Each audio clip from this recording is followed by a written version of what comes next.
Welcome to 90 నేను మీ అభిషేక్ని. ఈరోజు ప్రధానంగా చూసుకున్నట్టయితే నెల్లూరు జిల్లాలోని ప్రధాన వైద్యశాలలో జీజీహెచ్లో అయితే ఈరోజు అగ్ని ప్రమాదం చోటు చేసుకుంది. ప్రస్తుతం చూసుకున్నట్టయితే చిన్నపిల్లల వార్డు ఏదైతే గర్భవతులు ఉన్నాయి ఆ వార్డులో ఫైర్ యాక్సిడెంట్ జరగడం జరిగింది. ఈ క్రమంలో ఎవరికి ప్రాణ నష్టం జరగకపోవడం జిల్లా ఎస్పీ కానివచ్చు, అడిషనల్ ఎస్పీ కానివచ్చు, కూటమి నాయకులు కానివచ్చు, అందరూ వచ్చి ఇక్కడ చూస్తున్న పరిస్థితి. అదేవిధంగా మనకి ప్రాణ నష్టం ఏది జరగలేదు అనేది మటుకు ఎంతో ఉచితమైనది కనిపిస్తున్న పరిస్థితి.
సో గుడ్ ఈవినింగ్ అండి. ప్రిలిమినరీగా మనకి ఇక్కడ పీడియాట్ గైనిక్ వార్డ్లో ఏసీ ఒకటి షార్ట్ సర్క్యూట్ అయినట్టుగా తెలుస్తుంది. మనం ఫారెన్సిక్ టీమ్స్ని పిలిచాము టు ఎసర్టైన్ అది. సో అది ఫైర్ మూలంగా 2 బెడ్స్ కాలినాయి. ఆ టైంలో డ్యూటీ డాక్టర్ అక్కడే ఉన్నారు ఆ వార్డ్లోని. సో వెంటనే పేషెంట్స్ని షిఫ్ట్ చేయడం జరిగింది. ఫ్యూమ్స్ వచ్చినాయి కాబట్టి మొత్తం బిల్డింగ్ ఎలక్ట్రిసిటీ చేశారు. ప్రస్తుతానికి ఎటువంటి ప్రాణ నష్టం కూడా లేదు, ఆస్తి నష్టం కూడా ఆ 2 బెడ్లు తప్పితే ఇంకా కాలం ఏమీ లేదు. సో బిల్డింగ్లో ఎలక్ట్రిసిటీ కూడా ఫ్యూ అవర్స్ లోపల రెస్టోర్ చేస్తున్నారు. డిఫరెంట్ వార్డ్స్కి షిఫ్ట్ చేశారు పేషెంట్స్ని.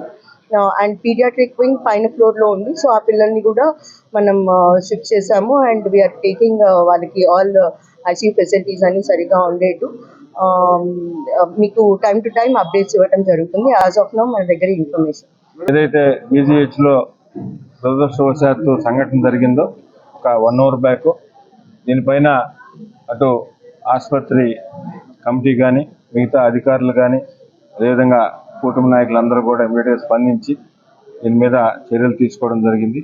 ఎటువంటి ప్రాణ నష్టం కూడా కాలేదు. అయితే ఈ షార్ట్ సర్క్యూట్ వల్ల ఏసీ ఒకటి కాలిపోవడం, కరెక్ట్గా ఏసీ కిందే 2 బెడ్లు ఉండడం వల్ల అవి కూడా కాలిపోవడం జరిగింది. ఆ టైంలో ఆ బెడ్లో ఎవరు కూడా పేషెంట్ లేరు. అయితే పక్కన ఉన్న పేషెంట్లు కూడా ఇమీడియట్గా షిఫ్ట్ చేయడం జరిగింది. అదేవిధంగా దానికి సంబంధించిన అధికారులు, ఎలక్ట్రిసిటీ అధికారులు కానీ, అదేవిధంగా అగ్నిమాపక సిబ్బందిని కానీ, మిగతా ఇతర వాళ్ళందరూ కూడా అప్రమత్తం చేసి దాన్ని అంతా కూడా ఇమీడియట్గా రిస్టోర్ చేయడం జరిగింది. ఎలక్ట్రిసిటీ ఎంటైర్ హాస్పిటల్ కూడా రిస్టోర్ చేశారు. బ్యాలెన్స్ ఏదైతే రూమ్ ఉందో, ఇప్పుడు ఇన్సిడెంట్ జరిగిన రూము, దానికి కూడా ఇమీడియట్గా ఎలక్ట్రిసిటీ ఒక 1/2 అవర్లో 1 అవర్లో రిస్టోర్ చేయడం జరుగుతుంది. అది చేసిన వెంటనే ఆ రూమ్ కూడా క్లీన్ చేసి దాని అంతా కూడా మళ్ళీ అందుబాటులోకి తేవడం జరుగుతుంది. ఈ లోపల దాంట్లో ఉన్న వారిని వేరే దగ్గరికి షిఫ్ట్ చేసి వాళ్ళ జాగ్రత్తలు, చాలా చర్యలు తీసుకున్నాం. అది కాకుండా దాని అవసరమైన పక్షంలో దాంట్లో ఇంపార్టెంట్ ఏమన్నా ఉంటే దానికి కావాల్సిన అవసరం మేరకు ప్రైవేట్ హాస్పిటల్ కూడా షిఫ్ట్ చేసేదానికి కూడా మాట్లాడి పెట్టున్నాం రెడీగా ఇమీడియట్గా. ఇప్పుడు ఏదైతే గవర్నమెంట్ హాస్పిటల్ అధికారులు చెప్పారో దాని ప్రకారం 8 మందినో 9 మందినో ఏదైనా షిఫ్ట్ చేస్తే అన్నారు. దానికి కూడా ఇమీడియట్గా ప్రైవేట్ హాస్పిటల్తో మాట్లాడి దానికి కూడా షిఫ్ట్ చేయడం జరుగుతుందని తెలియజేస్తున్నాం.